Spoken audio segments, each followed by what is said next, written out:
Shalom, Assalamualaikum warahmatullahi wabarakatuh. Salam sejahtera untuk kita semua. Kembali lagi kita bertemu dalam pembelajaran daring kolaboratif edisi kerjasama antara Universitas Pelur Jakarta dan Universitas Tribuana Kalawahi di pertemuan 13. Pada pertemuan sebelumnya kita telah membahas aplikasi layar dan protokol umum. Untuk pertemuan kali ini akan dibahas materi tentang merancang lapisan jaringan dan algoritma routing serta algoritma kontrol kemacetan dan internet. Lapisan jaringan atau network layer merupakan lapisan ketiga dari urutan bawah dalam model lapisan UC. Berada di bawah lapisan transport dan di atas lapisan data link. Lapisan ini termasuk ke dalam lower layer. Tugas utama lapisan jaringan adalah menyediakan fungsi routing, sehingga paket dapat dikirim keluar dari segmen network lokal ke suatu tujuan yang berbeda pada suatu network lain. Jaringan atau network menjelaskan beberapa kumpulan dari piranti terhubung secara bersama-sama untuk berbagi informasi dan resource dan juga saling berkomunikasi. Secara fisik, jaringan-jaringan ini diidentifikasikan oleh segmen-segmen media transmisi dan juga oleh address-address jaringan. Berikut ini adalah beberapa address-address yang ada dalam network atau jaringan. Pertama, subnetting jaringan. Suatu jaringan yang didefinisikan oleh address jaringannya. Address jaringan dapat mempunyai arti dalam bentuk internal maupun eksternal. Dilihat dari luar jaringan, sebuah address jaringan dapat mengidentifikasikan dalam suatu jaringan dalam satu administrasi. Yang berikut ada subnetting layer network. Dari luar jaringan ini terdapat sebuah address jaringan yang dimanage oleh satu organisasi. Akan tetapi secara internal, jaringan ini mempunyai banyak subnet-subnet. Setiap subnet tidak dapat berkomunikasi satu sama lain. Akan tetapi dengan router-router, semua komputer dapat melakukan komunikasi satu sama lain antar jaringan. Yang berikut ada network address network layer. Address layer network. Pada layer data link, address mengidentifikasikan masing-masing piranti fisik. Kemampuan untuk melakukan routing antar jaringan tergantung identifikasi jaringan-jaringan. Hal ini bisa dilakukan dengan addressing jaringan. Disebut juga logical address untuk membedakan dari address fisik yang dipakai pada layer data link. Ada beberapa jenis paket yang digunakan dalam lapisan jaringan, yaitu yang pertama ada data paket, digunakan untuk mengangkut data pengguna melalui internet. Kemudian yang kedua ada route update paket, digunakan untuk mengupdate router lain tentang jaringan yang terhubung dalam internet. Yang ketiga ada network addresses, spesifik protokol untuk pengalamatan network. Kemudian yang keempat ada interface, ini menunjukkan interface mana yang digunakan oleh paket sebagai jalan keluar untuk menuju ke spesifik network.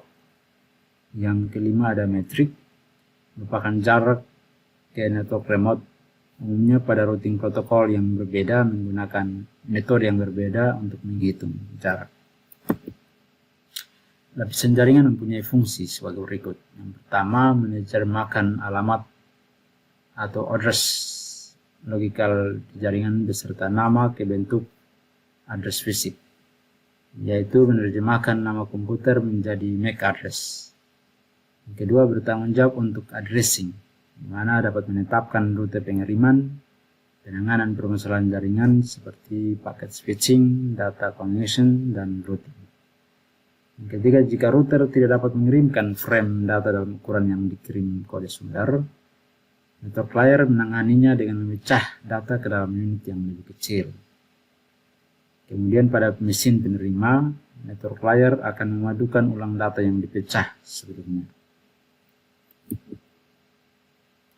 Berikut ada NIC. Network Interface Card adalah peralatan yang langsung berhubungan dengan komputer dan didesain agar komputer dapat saling berkomunikasi. Kemudian yang kedua ada repeater. Repeater ini merupakan salah satu contoh aktif hub.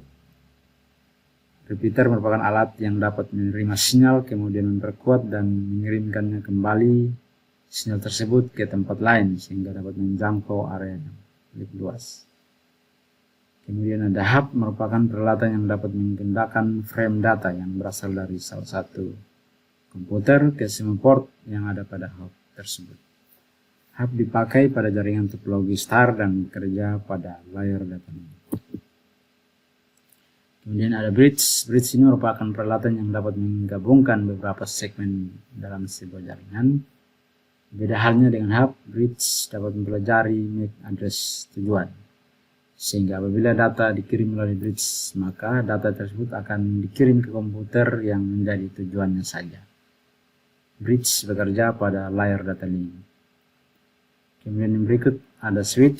Switch ini memiliki beberapa kelebihan, yaitu dalam hal forwarding metode paket yang akan dilewatkan. Berikut ini adalah beberapa kelebihan dari switching. Pertama, kemampuan dari sebuah router untuk menerima data pada satu port dari satu jaringan dan mengirimnya keluar port yang lain pada jaringan lainnya. Kemudian yang kedua, memindahkan data antar jaringan-jaringan yang terhubung untuk mencapai tujuan akhir. Berikut adalah materi tentang algoritma routing. Routing ini adalah satu protokol yang digunakan untuk mendapatkan rute dari satu jaringan ke jaringan yang lain. Rute ini disebut dengan route, dan informasi route secara dinamis dapat diberikan ke router lain ataupun dapat diberikan secara statis ke router lain. Jadi seorang administrator memilih suatu protokol routing dinamis berdasarkan keadaan topologi jaringannya. Jadi misalnya berapa ukuran dari jaringan, bandwidth yang tersedia, kemudian proses power dalam router, merek dan model dari router, dan protokol yang digunakan dalam jaringan. Untuk dapat melakukan perutian suatu router atau entitas apapun yang membangun routing, melakukan beberapa langkah berikut. Yang pertama, mengetahui alamat tujuan. Ketujuan atau alamat mana sesuatu yang dirutekan akan dikirim. Kemudian yang kedua, mengenali sumber-sumber informasi perutian. Dari sumber-sumber atau router-router lain, mana saja suatu router dapat mempelajari jalur-jalur menuju tujuan. Kemudian yang ketiga, menemukan rute-rute jalur-jalur atau rute-rute mana saja yang mungkin dapat dilalui untuk mencapai alamat tujuan. Yang keempat, memilih jalur atau rute. Memilih jalur atau rute terbaik untuk menuju alamat tujuan yang dimaksud. Kemudian yang kelima, memelihara dan memverifikasi informasi routing. Apakah jalur-jalur ke tujuan yang telah diketahui masih berlaku dan benar atau tidak. Berikut kita melihat tentang static routing dan dynamic routing. Secara umum, mekanisme koordinasi routing dapat dipelajari pada router dalam dua metode. Yang pertama dimasukkan secara manual oleh administrator jaringan, disebut static routes. Kemudian yang kedua dikumpulkan melalui proses-proses dinamis yang berjalan di jaringan, disebut sebagai dynamic routes. Pertama, static route. Static routing adalah pengaturan routing paling sederhana yang dapat dilakukan pada jaringan komputer.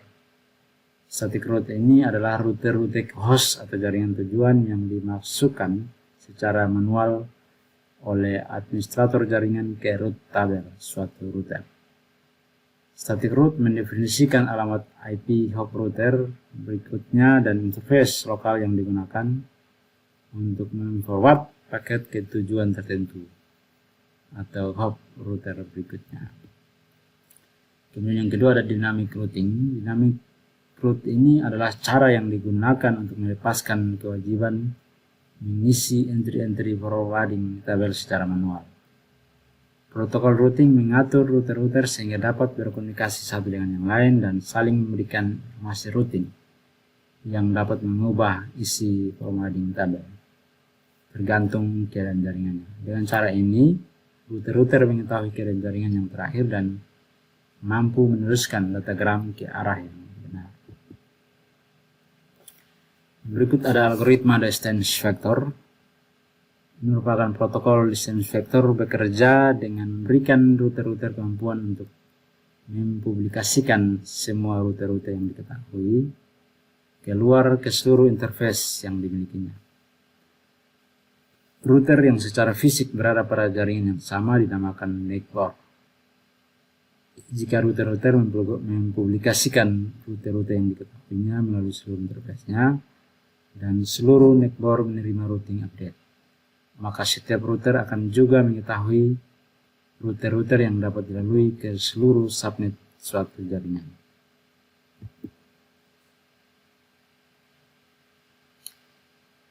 Yang berikut ada algoritma kontrol kemacetan, pengendalian kemacetan.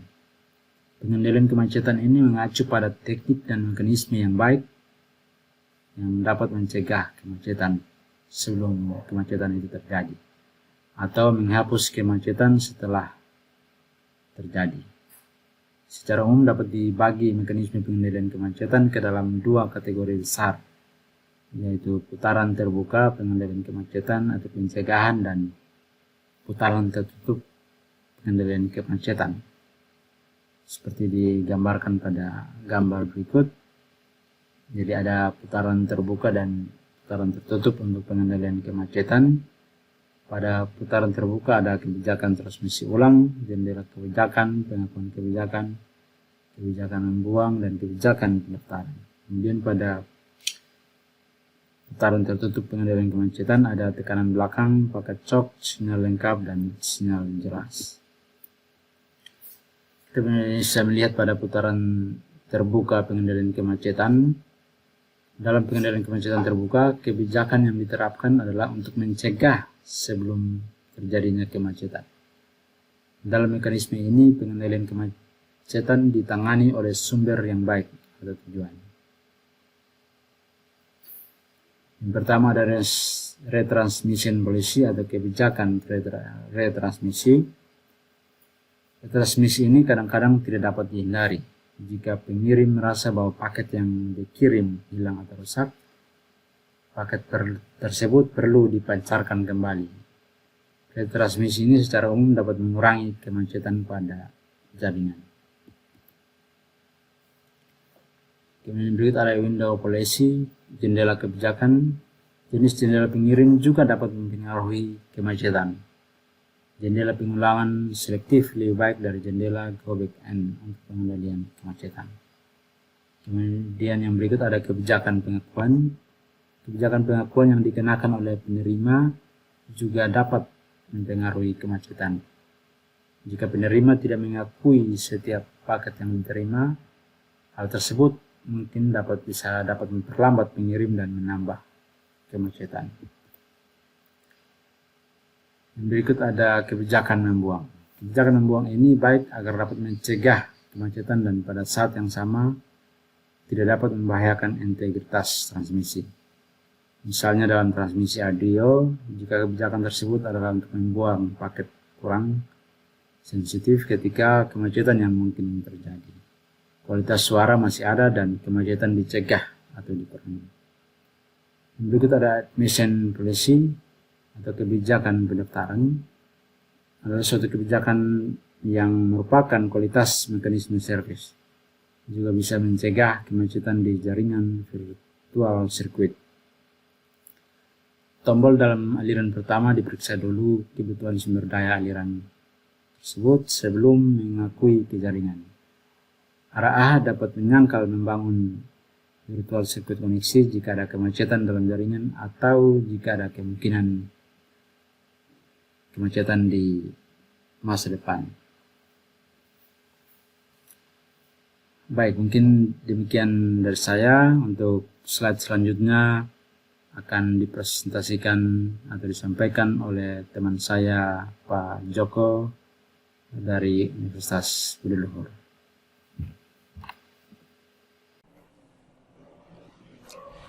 Baik, terima kasih Pak John. Selanjutnya saya akan melanjutkan materi closed loop congestion control atau pengendalian kemacetan di mekanisme closed loop, putaran tertutup, di mana mekanisme ini bertujuan untuk mengurangi kemacetan setelah kondisi kemacetannya terjadi. Jadi sudah terjadi, baru mencoba dikurangi. Beberapa teknik telah digunakan oleh protokol yang berbeda, diantaranya back pressure, choke packet, implicit signaling, dan explicit signaling. Mari kita bahas back pressure.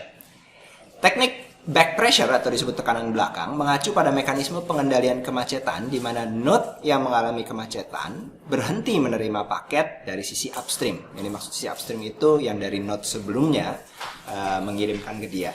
Hal ini mengakibatkan node atau nodes upstream, jadi bisa tunggal atau jamak, menjadi macet juga dan berhenti menerima paket dari sisi upstreamnya relatif terhadap node berikutnya itu.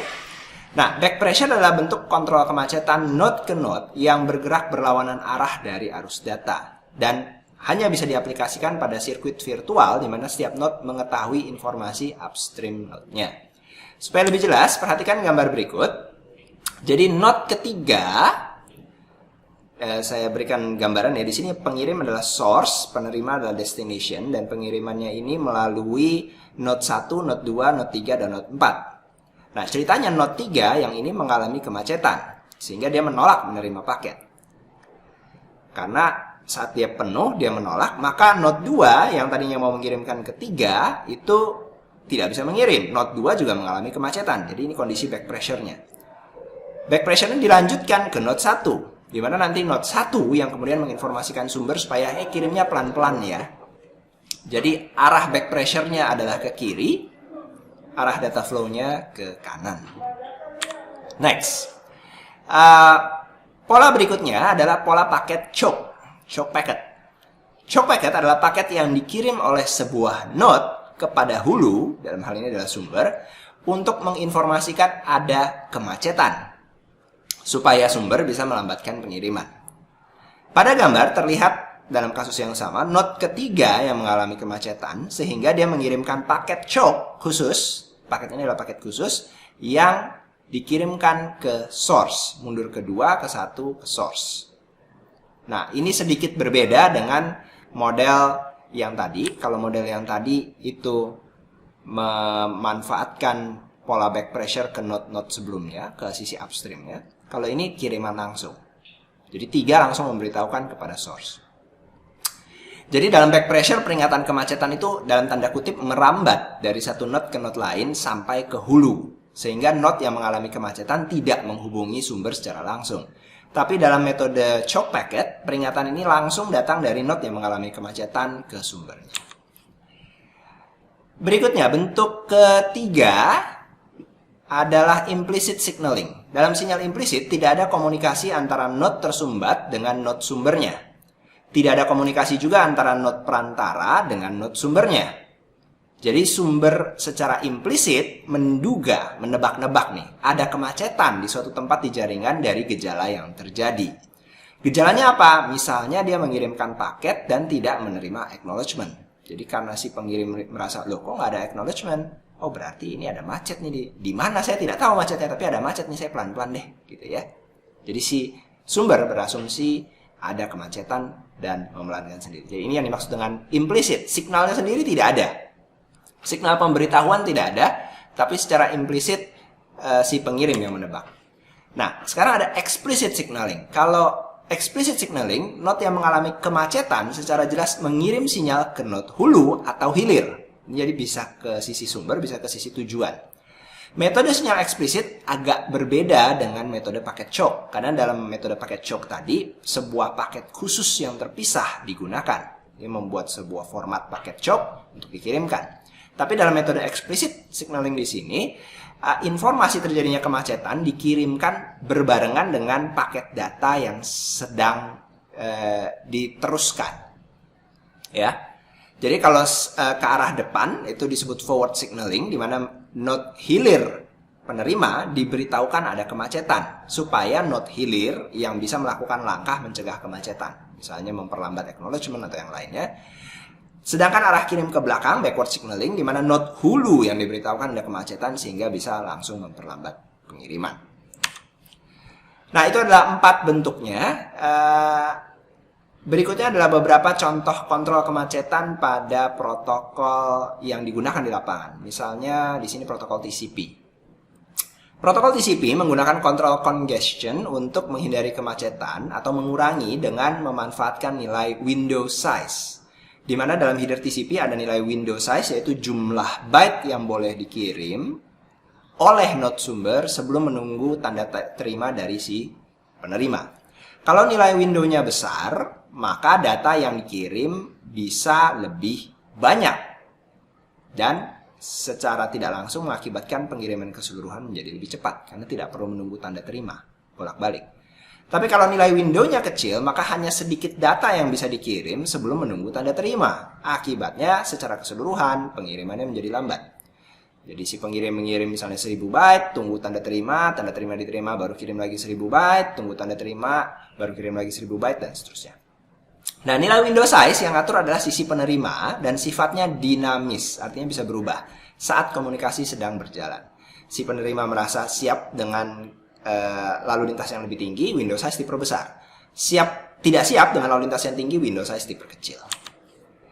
Nah, kebijakan umum TCP dalam penanganan kemacetan bisa didasarkan pada 3 fase berikut. Umumnya menggunakan start yang lambat, jadi pengirimannya agak lambat, menghindari kemacetan terjadi, dan mendeteksi kemacetan. Pada fase startnya, pengirim mulai dengan tingkat pengiriman yang lambat, pelan-pelan naik.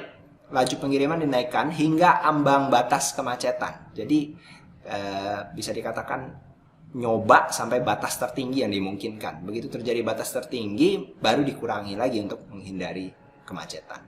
Ya. Nah, ada juga kalau kemacetan pada frame relay, protokol frame relay itu ada 2 bit header secara eksplisit yang bisa digunakan untuk memperingatkan sumber dan tujuan adanya kemacetan. Berarti ini masuk dalam kategori explicit signaling. Oke, itulah tentang penjelasan tentang congestion control. Selanjutnya saya akan bahas tentang internet network. Internet adalah kepanjangan dari interconnected networking yang sudah kita gunakan setiap hari ini. Sebenarnya hanya memiliki arti hubungan antara komputer ke komputer dari berbagai tipe, berbagai router, dan seterusnya mencakup global, satu dunia, dengan jalur komunikasi. Campur-campur, fiber optik, satelit, radio, dan yang lainnya. Asalnya dari kata Latin inter yang berarti antara. Nah, jadi antar jaringan. Nah, internet bisa kita lihat, kita gunakan saat ini sudah menjadi dunia maya yang terdiri dari miliaran komputer di dunia yang membentuk suatu jaringan terhubung. Layanan-layanan yang ada itu sudah banyak, tapi pada awalnya sebenarnya internet itu diciptakan untuk keperluan suatu organisasi. Ada sejarahnya kalau mau dicari nanti Project ARPANET di Amerika. Dan kalian bisa lihat gambarnya di sini di tahun 1973 sebenarnya keseluruhan internet tuh peta topologinya hanya yang seperti kalian lihat di gambar. Jadi node-nya terbatas ya. Ini mungkin bisa dikatakan hanya sekitar kurang lebih di bawah 40 node. Nah, tapi sekarang kita sudah menggunakan internet terhubung kemanapun, sudah mengubah paradigma manusia melakukan kegiatan sosial, ekonomi, pendidikan, pekerjaan, industri, dan sains. Nah, berdasarkan Quarterman dan Mitchell, internet digunakan dalam 4 kategori, yaitu sebagai media komunikasi, pertukaran data, mencari informasi atau data, dan membuat sebuah komunitas. Ini sebenarnya pemahaman agak lama. Pemahaman yang lebih baru bisa menganggap internet itu sebagai enabler yang memungkinkan sebuah infrastruktur yang memungkinkan layanan-layanan lain berjalan di atasnya, yang mendorong perubahan cara kita berkomunikasi, cara kita menukar data, dan membentuk jejaring. Nah, sebenarnya internet sendiri mengacu pada jaringannya, bukan aplikasi atau layanannya. Tetapi kalau hanya ada jaringannya tanpa ada layanannya, tidak ada gunanya. Misalnya kita punya jaringan antara Jakarta dengan New York, tapi tidak ada layanan yang memanfaatkan jaringan tersebut, ya tidak berguna juga. Nah, saat ini internet sudah dimanfaatkan berbagai macam ratusan bahkan ribuan jenis layanan yang berbeda-beda yang dikerjakan oleh protokol-protokol. Nah, yang sudah kita bahas di pertemuan-pertemuan sebelumnya. Jadi nanti istilah protokol mengacu pada biasanya satu set aturan bagaimana aplikasi berkomunikasi dalam sebuah jaringan atau bagaimana layanan memberikan layanannya kepada user. Sedangkan nanti untuk user ada software aplikasi yang membantu menjadi antarmuka. User interface ya. Nah, itu yang memanfaatkan protokol-protokol tersebut. Nah, beberapa contoh layanan internet, protokol spesifiknya pun sudah kita bahas di pertemuan sebelumnya. Misalnya untuk World Wide Web atau web saja, ini adalah sebenarnya menggunakan protokol HTTP, Hypertext Transfer Protocol, untuk memindahkan, mentransfer data teks awalnya, tapi belakangan menjadi bentuk yang lain untuk binary dan bentuk multimedia. Ini adalah penggunaan internet yang paling utama saat ini. Lalu email, surat elektronik, dan email ini sudah bisa dikatakan menjadi sebuah yang ubiquitous ya. Semua juga menggunakan email, layanan-layanan menggunakan email. Kita sudah menganggap email sebagai sesuatu yang biasa. Oke, berikutnya ada Telnet, pernah kita bahas juga di pertemuan sebelumnya. Telnetnya adalah protokol untuk memungkinkan kita remote connection ke komputer lain. Jadi seolah-olah kita berada atau bisa mengakses langsung komputer tersebut via jaringan. Tidak aman, kalau mau versi amannya pakai Secure Shell. Lalu ada FTP, File Transfer Protocol, di mana fasilitas ini memungkinkan pengguna mentransfer file lebih aman dan lebih cepat ketimbang protokol HTTP yang sebenarnya buat teks. Lalu kita manfaatkan internet juga untuk komunikasi, ada VoIP, Voice over Internet Protocol, teleconference, suara dengan video, nah, misalnya aplikasi seperti Skype, Telegram, WhatsApp, Zoom, Google Meet, Microsoft Teams, dan perlu dukungan hardware multimedia seperti kamera dan mikrofon untuk digunakan. Penggunaan internet yang lain misalnya mailing list untuk kelompok diskusi. Mirip dengan penyebaran surat elektronik. Nah, mailing list ya pakai email juga bisa gitu ya. Lalu dengan fasilitas ini biasanya beritanya gampang di blast. Tapi seperti yang kita ketahui sekarang mailing list itu sudah jarang, yang pakai lebih banyak kan adalah social media. Nah, di sini saya tidak menyertakan secara langsung, tapi kita sudah tahu fenomena social media yang menjadi salah satu hal yang in sekali, begitu banyaknya layanan dan begitu banyaknya user yang menggunakan sehingga kegiatan ekonomi, sosial, budaya hingga politik memanfaatkan layanan tersebut. Nah, tidak dibahas semuanya satu persatu. Pada dasarnya selain layanan-layanan tersebut, internet memungkinkan layanan yang relatif baru, meskipun sebenarnya sudah ada juga bertahun-tahun seperti cloud computing, lalu Internet of Things, lalu pemanfaatan mekanisme blockchain, lalu self-driving vehicle, web services, directory services, dan time services. Dan banyak lagi yang lain ya. Nah, ada beberapa layanan internet yang sudah kurang penggunanya, tapi masih ada beberapa penggiatnya dan pecinta dari layanan itu yang masih mempertahankan. Di antaranya adalah IRC, Internet Relay Chat. Ini masih live, saya sendiri masih terkadang mempergunakan model protokol IRC untuk chatting di internet secara anonim atau masuk ke grup chat ya. Lalu WISE, Wide Area Information Service, untuk mengakses database yang besar. Lalu ada Gopher, protokol untuk transfer informasi dengan mekanisme hierarkis terstruktur. Ini ada contohnya. Tapi Gopher sendiri sudah sangat sedikit digunakan. Dulunya sebelum World Wide Web, Gopher dipakai secara cukup ekstensif ya sebagai salah satu layanan yang dipakai di internet. Tapi setelah ada web sebenarnya sudah tergeserkan, sudah kurang umum. Tapi ada komunitas yang masih aktif dan bisa digunakan juga kalau kita pasang add-in atau extension misalnya di browser Firefox misalnya. Oke, itu saja materi yang bisa saya sampaikan dan yang sudah bisa disampaikan juga oleh Pak John untuk pertemuan kali ini. Terima kasih banyak atas keikutsertaannya. Jadi kita sudah bahas tentang merancang lapisan jaringan, algoritma routing, algoritma kontrol kemacetan, dan internetwork. Gitu. Dengan demikian video kali ini saya tutup. Terima kasih sudah menyaksikan. Salam Budi Luhur. Bye bye.